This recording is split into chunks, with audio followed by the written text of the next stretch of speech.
I made that also clear in one video. మరి నేను దానిని కూడా మీకు స్పష్టం చేస్తాను. I am not son of man. Sorry, this is a lie. నేను ఈ విషయాన్ని కూడా మీకు స్పష్టం చేస్తున్నాను.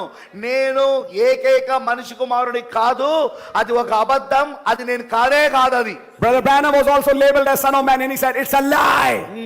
సోదర్ బ్రెన్హామ్ గారు కూడా పేరు పెట్టబడింది, నువ్వు ఏకైక మనిషి కుమారుడు కదా అంటే అప్పుడు ఆయన ఏమన్నాడో తెలుసా? లేదు, అది అబద్ధమై ఉన్నది. We are brothers and sisters. మనము సహోదరులమై ఉన్నాము. We are sinners saved by his grace. మనం ఆయన కృప ద్వారా రక్షించబడిన పాపులమై ఉన్నాం. The son of man is Lord Jesus Christ. ఏకైక మనిషి కుమారుడు అది ప్రభువైన యేసుక్రీస్తు అయి ఉన్నాడు. He died for us. I never died for anybody. ఆయన మన కొరకు చనిపోయాడు, నేను ఎవరి కోసం ఎన్నడూ చనిపోలేదు.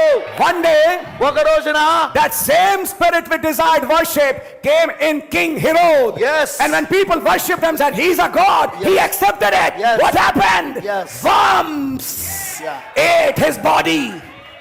ఒక రోజున రాజైన హేరోదులోనికి అదే ఆత్మ వచ్చినప్పుడు ఆ జనులు ఆయనను చూసి ఆయనను ఆరాధించడం మొదలు పెట్టారు. అప్పుడు ఆయన ఆ ఆరాధనను అంగీకరించాడు. అప్పుడు ఏం జరిగినది? పురుగులు పట్టేసినది, పురుగులు తినేసినది, అతన్ని చనిపోయాడు. I may have a gift.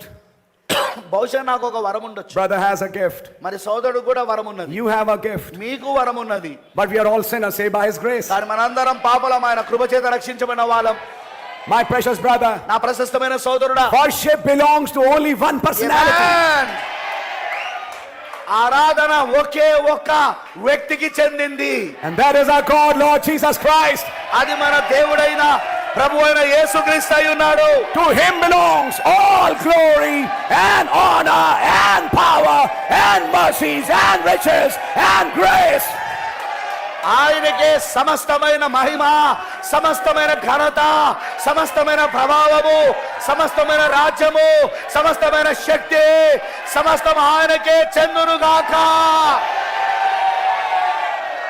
In Romans chapter 1, రోమీయులకు రాసిన పత్రిక 1వ అధ్యాయంలో, I'm preaching hell. Don't worry, I'm preaching that hell. ఏం బాధపడకండి, నేను నరకం గురించే బోధిస్తానా. Listen to it carefully. ఇప్పుడు జాగ్రత్తగా మీరు వినండి. What does Romans 1 say? మరి రోమీయులకు రాసిన పత్రిక 1వ అధ్యాయం ఏం చెప్తున్నది? After knowing God, they did not worship God. Yes, వారు దేవుని ఎరిగి ఉండియు ఆ తర్వాత వారు దేవుణ్ణి ఆరాధించలేదు అని ఉంది అక్కడ. Then God darkened their minds. కాబట్టి దేవుడు వారి మనస్సులను అంధకారముతో నింపివేశాడు. Now this is where I start. ఇక్కడ నేను దాన్ని ప్రారంభిస్తున్నా. Hell is below earth. నరక